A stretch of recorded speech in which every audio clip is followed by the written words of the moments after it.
قوم لوط، جنہوں نے ایسی برائی کو ایجاد کیا جو ان سے پہلے دنیا میں کسی قوم نے نہ کیا تھا، ایسی بدکاری جس کی مثال تاریخ میں کہیں نہیں ملتی۔ اس قوم نے ایسا کیا کام کیا تھا اور ان کا کیا انجام ہوا، یہ سب ہم جانیں گے آج کی اس ویڈیو میں۔ حضرت لوط علیہ السلام اللہ تعالیٰ کے برگزیدہ بندے تھے۔ حضرت لوط علیہ السلام حضرت ابراہیم علیہ السلام کے بھائی ہاران بن تارح کے بیٹے اور حضرت ابراہیم علیہ السلام کے بھتیجے تھے۔ حضرت ابراہیم علیہ السلام نے جب قوم کو توحید کی دعوت پیش کی تو خاندان کے افراد سمیت پوری قوم آپ کی مخالف ہو گئی اور آپ کے خلاف سازشیں کرنے لگی۔ حضرت ابراہیم علیہ السلام کی دعوت توحید پر آپ کی زوجہ محترمہ حضرت سارہ اور آپ کے بھتیجے حضرت لوط علیہ السلام ایمان لے آئے۔ اللہ تعالیٰ کی اجازت سے آپ نے اپنے خاندان اور قوم کو چھوڑ کر ملک شام کی طرف ہجرت کی تو اس وقت آپ کی بیوی حضرت سارہ اور آپ کے بھتیجے حضرت لوط علیہ السلام بھی آپ کے ساتھ تھے۔ حضرت ابراہیم علیہ السلام نے ہجرت کرنے کے بعد شام کی سرزمین میں قیام کیا۔ ملک شام پہنچنے کے بعد حضرت ابراہیم علیہ السلام نے حضرت لوط علیہ السلام کو اسلام کے احکامات سکھا کر غور زغر کے علاقے سدوم شہر میں رہائش اختیار کرنے اور وہاں کے لوگوں کو اللہ تعالیٰ کے دین کی طرف بلانے کی ذمہ داری سونپی۔ سدوم اور اس کے آس پاس کے علاقے بڑے ہی زرخیز تھے۔ اس کی بستیاں نہایت سرسبز و شاداب تھیں۔ وہاں ہر طرح کے اناج اور قسم قسم کے پھل اور میوے بھی کثرت پائے جاتے تھے۔ شہر کی خوشحالی کی وجہ سے اکثر لوگ مہمان بن کر ان آبادیوں میں چلے آیا کرتے تھے اور شہر کے لوگوں کو ان کی مہمان نوازی کا بھار اٹھانا پڑتا تھا۔ شہر کے لوگ مہمانوں کی حد درجہ آمد سے بہت ہی تنگ ہو چکے تھے۔ ان کی مہمان نوازی سے اکتاہٹ اور بیزاری کو دیکھ کر شیطان لعین کو موقع مل گیا اور اس نے ایک ایسا گھناؤنا کھیل کھیلا کہ جس کی مثال ماضی میں کہیں نہیں ملتی۔ شیطان لعین ایک بوڑھے کی صورت میں نمودار ہوا اور ان سے کہا کہ اگر تم لوگ مہمانوں کی آمد سے نجات چاہتے ہو تو میری بات مانو۔ اس اجنبی کی بات لوگوں نے بہت غور سے سنی۔ ابلیس نے کہا کہ میں پھر کل آؤں گا۔ دوسرے دن ابلیس ایک خوبصورت نوجوان کی صورت میں آیا اور انہیں اپنی عورتوں کے سوا مردوں کے ساتھ فعل بد کرنا سکھایا۔ ابلیس نے کہا کہ اگر تم ان بستیوں کے لوگوں سے نجات چاہتے ہو تو تم ایسا کرو کہ اگر کوئی تمہاری بستی میں آ جائے تو تم زبردستی اس کے ساتھ اپنی خواہش پوری کرو، اس طرح یہ لوگ اس بستی میں آنا چھوڑ دیں گے۔ ناظرین، اپنی نفسانی خواہشات کے لیے مردوں سے بدفعلی اس قوم کا دستور بن گیا تھا۔ یہاں بے حیائی عام ہو گئی تھی۔ بڑی محفل میں لوگ اس فحاشی کے کام کو کر کے خوش ہوتے تھے۔ کوئی بھی محفل اس کام کے بغیر ادھوری سمجھی جاتی تھی۔ خاص کر مسافروں میں سے کوئی خوبصورت لڑکا ہوتا تو یہ لوگ اس کو اپنا شکار بنا لیتے۔ صرف یہی نہیں، یہ لوگ مسافروں سے لوٹ مار کرتے، راہ چلنے والوں پر پتھر مارتے اور آپس میں مینڈھے اور مرغے لڑاتے تھے۔ لوگوں نے تنگ آ کر ان کی بستیوں کے پاس سے گزرنا چھوڑ دیا۔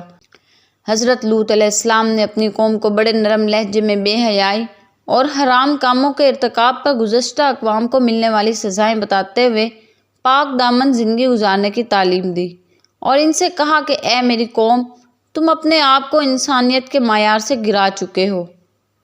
حیوانی شہوت نے تمہاری عقلوں پر پردہ ڈال دیا ہے۔ تم ان عورتوں کو چھوڑ کر جنہیں اللہ تعالیٰ نے تمہارے سکون کے لیے پیدا کیا ہے، مردوں سے بدفعلی کا ارتکاب کرتے ہو۔ تم حدود کو تجاوز کر چکے ہو۔ اب بھی تمہارے پاس وقت ہے کہ تم جرائم اور برائیوں کو چھوڑ کر اللہ سبحانہ و تعالیٰ کے فرما بردار بندے بن کر زندگی گزارو، اسی میں تم سب کی بھلائی ہے۔ ناظرین، حضرت لوط علیہ السلام نے اپنی قوم کو خوب واضح نصیحت کی اور انہیں اللہ تعالیٰ کی نافرمانی کرنے پر عذاب الہی کا بھی خوف دلایا، لیکن اس نافرمان قوم نے واضح نصیحت قبول کرنے کی بجائے حضرت لوط علیہ السلام کو جھٹلایا اور کہنے لگے کہ اگر آپ پاک دامن رحمت چاہتے ہیں تو ہمارے علاقے سے نکل جائیں اور جس عذاب سے آپ ہمیں ڈرا رہے ہیں وہ بھی لے آئیں، ہم پھر بھی اپنی اس حرکت سے باز نہیں آئیں گے۔ اس پر حضرت لوط علیہ السلام نے اپنی قوم کو پھر بڑے نرم لہجے میں سمجھانے کی کوشش کی، لیکن صرف چند لوگوں کے علاوہ کسی پر بھی ان کی واضح نصیحت کا اثر نہ ہوا اور آپ کو مختلف تکالیف پہنچانے کے ساتھ ساتھ عذاب کا بھی مطالبہ کرنے لگے۔ اس پر آپ علیہ السلام نے اللہ کے حضور دعا مانگی، رب انصرنی علی القوم المفسدین، اے میرے رب ان فسادی لوگوں کے مقابلے میں میری مدد فرما۔ ناظرین، جب حضرت لوط علیہ السلام نے اللہ تعالیٰ کے قوم کے خلاف مدد طلب کی تو اللہ تعالیٰ نے قوم لوط کو ہلاک کرنے کے لیے فرشتے بھیجے اور انہیں یہ بھی حکم دیا کہ وہ قوم لوط کو ہلاک کرنے سے پہلے حضرت ابراہیم علیہ السلام کو ان کے بیٹے اسحاق اور پوتے یعقوب علیہ السلام کی خوشخبری بھی دیں۔ چنانچہ اللہ تعالیٰ کے فرشتے پہلے حضرت ابراہیم علیہ السلام کے پاس آئے اور انہیں بیٹے اور پوتے کی خوشخبری سنائی۔ پھر حضرت ابراہیم علیہ السلام کو یہ بھی بتایا کہ ہمیں قوم لوط کو ہلاک کرنے کے لیے بھیجا گیا ہے۔ حضرت ابراہیم علیہ السلام نے جب فرشتوں کی زبانی قوم لوط کی ہلاکت کی خبر سنی تو ہمدردی کا اظہار کرتے ہوئے قوم لوط کی جانب سے دفاع کے طور پر کہنے لگے کہ تم اس قوم کو کیسے ہلاک کرنے جا رہے ہو جس میں اللہ تعالیٰ کے برگزیدہ نبی لوط علیہ السلام بھی موجود ہیں۔ فرشتوں نے عرض کیا کہ یہ سب ہم جانتے ہیں، ہمیں حکم دیا گیا ہے کہ ہم پوری قوم کو ہلاک کر دیں سوائے لوط علیہ السلام اور ان کے خاندان کے۔ حضرت ابراہیم علیہ السلام کو بیٹے اور پوتے کی خوشخبری دینے کے بعد وہ فرشتے حضرت لوط علیہ السلام کے پاس نہایت حسین و جمیل نوجوان لڑکوں کی صورت میں مہمان بن کر صدوم پہنچے۔ حضرت لوط علیہ السلام نے جب ان خوبصورت نوعمر لڑکوں کو دیکھا تو سخت گھبراہٹ اور پریشانی میں مبتلا ہو گئے۔ انہیں یہ خطرہ محسوس ہونے لگا کہ اگر ان کی قوم کے لوگوں نے ان نوجوانوں کو دیکھ لیا تو نہ جانے وہ ان کے ساتھ کیا سلوک کریں گے۔ حضرت لوط علیہ السلام کی بیوی کا نام وائلہ تھا اور وہ آپ پر ایمان نہ لائی تھی۔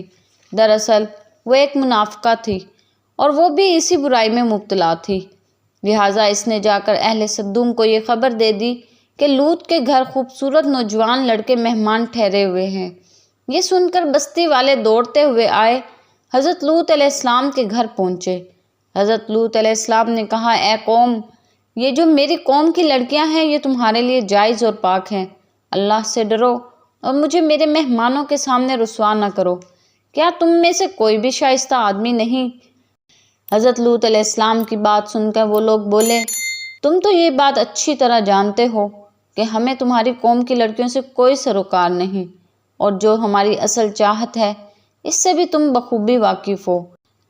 ناظرین، قوم لوط کے اس بے شرمانہ جواب سے اندازہ لگایا جا سکتا ہے کہ وہ فعل بد میں کس حد تک مبتلا تھے۔ جب حضرت لوط علیہ السلام کی قوم ان کے گھر دوڑتی ہوئی آئی تو حضرت لوط علیہ السلام نے گھر کے دروازے بند کر لیے اور ان نوجوانوں کو ایک کمرے میں چھپا دیا۔ ان بد کردار لوگوں نے آپ کے گھر کا گھیراؤ کر لیا اور کچھ لوگ گھر کی دیوار پر بھی چڑھنے کی کوشش کرنے لگے۔ حضرت لوط علیہ السلام دروازہ بند کیے ہوئے بہت گھبرائے ہوئے تھے۔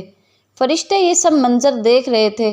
جب انہوں نے آپ کی بے بسی اور پریشانی کو دیکھا تو کہنے لگے کہ آپ ہماری ظاہری صورتوں کو دیکھ کر گھبرائے نہیں، ہم انسان نہیں بلکہ اللہ سبحانہ و تعالیٰ کے بھیجے ہوئے فرشتے ہیں جو آپ کی دعا کے نتیجے میں آپ کی قوم کو ہلاک کرنے کے لیے آئے تھے۔ یہ سن کر آپ علیہ السلام مطمئن ہو گئے۔ عذاب الہی کی آمد سے پہلے ہی حضرت لوط علیہ السلام اپنے خاندان اور مومنین کو لے کر رات ہی رات میں صدوم سے ہجرت کر گئے۔ آپ علیہ السلام کی بیوی نے آپ علیہ السلام کے ساتھ چلنے سے انکار کر دیا۔ آخرکار جب رات کا آخری حصہ آیا تو اللہ تعالیٰ نے آپ علیہ السلام سے کیے ہوئے وعدے کے مطابق ایک زوردار چیخ بھیجی جس نے قوم لوط کے دل ہلا کر رکھ دیے۔ فرشتوں نے انہیں زمین سے اٹھا کر آسمان کی طرف بلند کیا اور پلٹا کر دوبارہ زمین کی طرف پھینک دیا، پھر ان پر نشان زدہ مخصوص پتھروں کی بارش برسائی جس سے وہ تباہ و برباد ہو گئے۔ اس واقعے کو اللہ رب العزت نے بعد میں آنے والوں کے لیے عبرت بنا دیا۔ اس واقعے کو اللہ تعالیٰ سورۃ النمل میں یوں ارشاد فرماتے ہیں، پھر ہم نے انہیں لوط علیہ السلام اور ان کے گھر والوں کو بچا لیا، سوائے ان کی بیوی کے وہ پیچھے رہنے والوں میں ہی رہی، اور ہم نے ان پر خصوصی پتھروں کی بارش برسائی۔ بس آپ دیکھ لیجئے ان مجرموں کا انجام کیسا ہوا۔ ناظرین، قوم لوط کو ہلاک کرنے کے بعد اللہ تعالیٰ نے ان بستیوں کی جگہ ایک بدبودار جھیل بنا دی جو کہ بحر میت کے نام سے جانی جاتی ہے، جس کے پانی اور ارد گرد کی زمین سے کوئی فائدہ نہیں اٹھایا جا سکتا۔ یہ اللہ تعالیٰ کی طرف سے اس کی عظمت، قدرت اور اس کی پکڑ کی ایک نشانی ہے۔ سمجھدار لوگ قوم لوط کے انجام سے سبق حاصل کرتے ہوئے ان برائیوں سے بچتے ہیں جو ان کے اندر موجود تھی، جبکہ بے سمجھ لوگ ان جرائم کا ارتکاب کر کے اپنے آپ کو عذاب الہی کا مستحق بنا لیتے ہیں، جن کی وجہ سے قوم لوط ہلاک ہوئی۔ اللہ سبحانہ و تعالی ہم سب کو ان جرائم سے بچنے کی توفیق عطا فرمائے جو قوم لوط کی ہلاکت کا سبب بنے، اور ہمیشہ ہم پر اپنی رحمت کا نزول فرمائے تاکہ ہماری دنیا کی زندگی بھی خوشحالی میں گزرے اور آخرت میں بھی جنت الفردوس کا داخلہ نصیب ہو۔ آمین ثم آمین۔